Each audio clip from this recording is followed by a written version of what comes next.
Salut et bienvenue dans la chronique. Moi, c'est Manon et chaque semaine, je vous emmène en France pour découvrir sa culture, les habitudes des Français et l'art de vivre à la française. Ce week-end, c'est la 40e édition des Journées européennes du patrimoine. Dans l'épisode 5, on parlait des résidences du président de la République française et je vous disais que le palais de l'Élysée ouvrira exceptionnellement ses portes au public ce week-end comme 17 000 autres lieux à travers la France. Dans cet épisode, on va voyager à travers toute la France puisque j'ai sélectionné pour vous 10 lieux aux 4 coins du pays que personnellement j'aimerais beaucoup visiter ce week-end. Comme d'habitude, la transcription de cet épisode est disponible gratuitement sur le site frenchcoffeebreak.com. Ça vous permettra de m'écouter et de me lire en même temps si le vocabulaire est trop difficile à comprendre. Vous y retrouverez également tous les lieux mentionnés dans l'épisode et le lien vers leur site internet. Les Journées du patrimoine ont pour objectif de permettre aux citoyens de visiter le patrimoine national et européen, ainsi que de découvrir des lieux et des bâtiments habituellement fermés ou peu fréquentés. Pendant 2 jours, les visiteurs peuvent donc découvrir gratuitement ou à un tarif préférentiel des lieux de pouvoir, monuments emblématiques nationaux, châteaux, palais, hôtels particuliers, patrimoines ruraux, jardins historiques, universités, hôpitaux, édifices religieux ou encore sites industriels. Mais au fait, c'est quoi le patrimoine ? Le mot patrimoine vient du latin patrimonium qui signifie littéralement l'héritage du père. À l'origine, il désigne l'héritage que l'on tient de son père et que l'on transmet à ses enfants. Aujourd'hui, on l'emploie au sens large et le patrimoine représente tous les éléments culturels d'un pays, qu'ils soient matériels ou immatériels. Ce sont tous les éléments issus d'un héritage commun, les monuments, les bâtiments anciens, les traditions, la cuisine, toutes ces richesses issues de nos ancêtres. Selon un sondage, 86% des Français se disent attachés à leur patrimoine culturel et 74% d'entre eux visitent des sites patrimoniaux tous les ans. Oui, les Français aiment leur patrimoine, le mettent en valeur et en prennent soin. Les Journées du patrimoine sont d'ailleurs une création française. La première édition a eu lieu en 1984 à l'initiative de Jack Lang, alors ministre de la Culture. Dès 1985, ces journées sont devenues un événement européen et en 2000, la manifestation a officiellement été rebaptisée Journée européenne du patrimoine.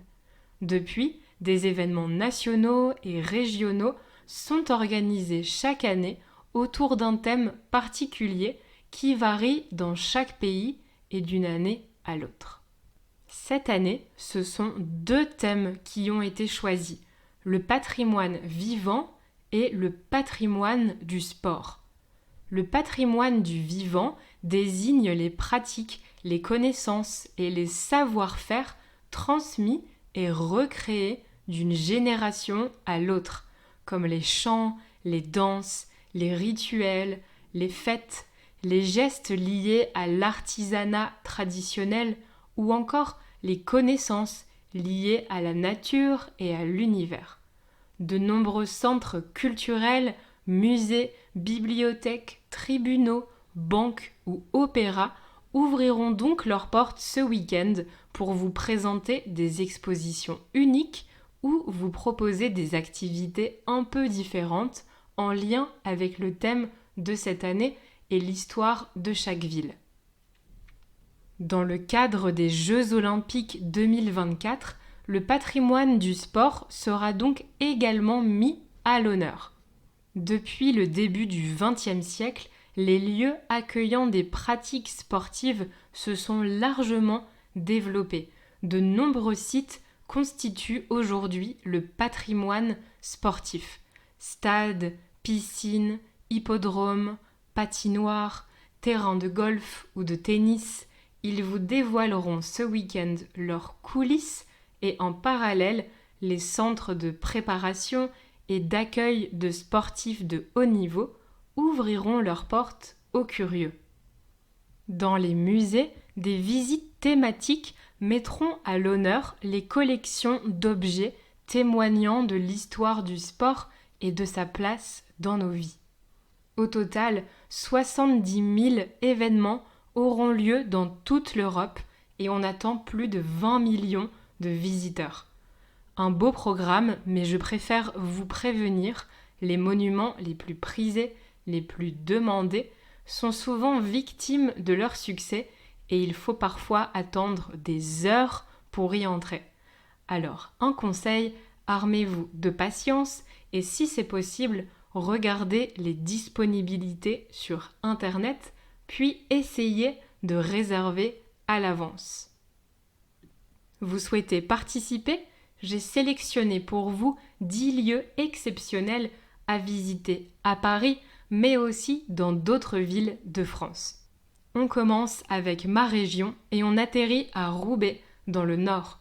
C'est une ville située à une vingtaine de kilomètres de Lille où il existe un lieu très atypique, la piscine de Roubaix. C'est une ancienne piscine art déco qui a été réhabilitée en 2001 sous le nom de Musée d'art et d'industrie André Diligent. Vous pourrez bien entendu visiter le musée qui est assez atypique puisqu'il est construit dans une ancienne piscine. Les œuvres sont exposées autour du bassin et également dans les anciens vestiaires à l'étage. C'est très original. Quel meilleur endroit pour les journées du patrimoine sur le thème du sport. Une belle occasion de découvrir aussi le passé industriel de la région si vous êtes dans le nord.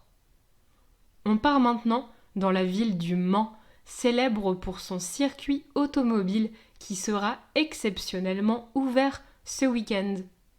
Vous aimez les voitures et les sports automobiles ? Vous pourrez profiter d'une visite guidée et entrer dans les coulisses du circuit habituellement inaccessible aux spectateurs. Créé en 1920, les 24 heures du Mans est une des courses automobiles les plus célèbres au monde et attire chaque année plus de 300 000 visiteurs. Direction Paris maintenant, plus précisément à la maison de l'UNESCO. L'UNESCO, c'est l'Organisation des Nations Unies pour l'éducation, la science et la culture. Elle a été créée en 1945, à la fin de la Seconde Guerre mondiale, pour lutter pour la défense des droits de l'homme et la sauvegarde des patrimoines culturels. Son siège est à Paris et ce week-end, vous pouvez le visiter pour participer à de nombreuses activités culturelles. Au programme, initiation au street art, projection de documentaires, débats ou démonstrations de danse du monde entier comme la capoeira ou le flamenco. C'est gratuit, sans réservation et c'est dans le 7e arrondissement de Paris. On reste dans la capitale et on va au célèbre musée d'Orsay où se prépare un autre spectacle hors du commun puisqu'une performance acrobatique aura lieu ce week-end dans le sublime hall au toit vitré. Au total, 10 acrobates seront présents, dont un funambule pour épater le public. Un funambule, c'est une personne qui marche sur une corde. Impressionnant. Vous avez toujours rêvé d'être une star de la télé ? Toujours dans la capitale, les plateaux de France Télévisions seront aussi ouverts ce week-end. France Télévisions, c'est le service de télévision publique français. Les plateaux sont dans le 15e arrondissement de Paris. Vous pourrez y rencontrer le personnel technique et les journalistes et vous découvrirez également les studios à travers un parcours de 45 minutes environ. C'est peut-être l'occasion de rencontrer une célébrité. Allez, on change de décor. Connaissez-vous le célèbre cabaret parisien, le Crazy Horse ? Ce week-end, vous pourrez assister à une visite originale faite par les danseuses elles-mêmes. C'est le moment de découvrir un univers peu commun. On part maintenant dans les étoiles. La ville de Strasbourg, dans l'est de la France, organise une visite du planétarium et de l'observatoire panoramique, suivi d'un cours de yoga gratuit dans le jardin. C'est le moment idéal pour déconnecter du monde réel en regardant les étoiles et en méditant. On met le cap maintenant vers l'ouest, direction le Mont Saint-Michel. Le lieu est déjà magnifique en temps normal, mais ce week-end, une compagnie de danse y sera présente pour faire un spectacle de danse verticale sur les murs de l'abbaye. Vous n'êtes pas fan de vieilles pierres ?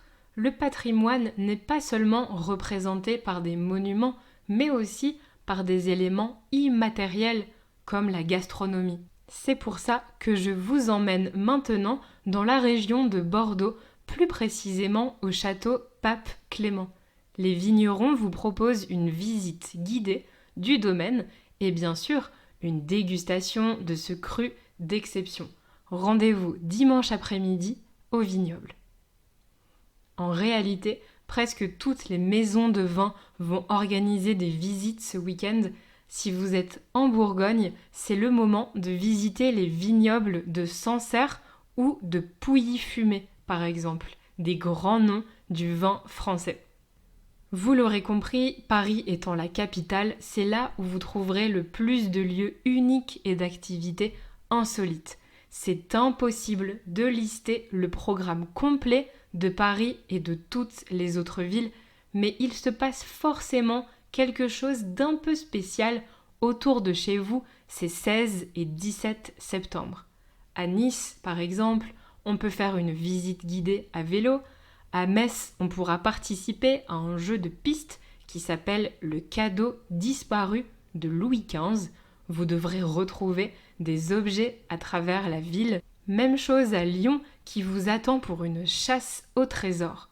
À Toulouse, capitale de l'industrie aéronautique, on peut danser sous un Airbus A380. Bref, si vous êtes en France, renseignez-vous auprès de la mairie de votre ville et sur Internet pour découvrir les événements près de chez vous. La chronique, c'est fini pour aujourd'hui. J'espère que vous passerez un excellent week-end riche en découvertes. Je serai ravie de recevoir les photos de vos visites, alors n'hésitez pas à me les envoyer sur Instagram ou par email. On se retrouve la semaine prochaine dans un nouvel épisode de la chronique. En attendant, retrouvez French Coffee Break sur les réseaux sociaux et sur YouTube pour du contenu en français au quotidien.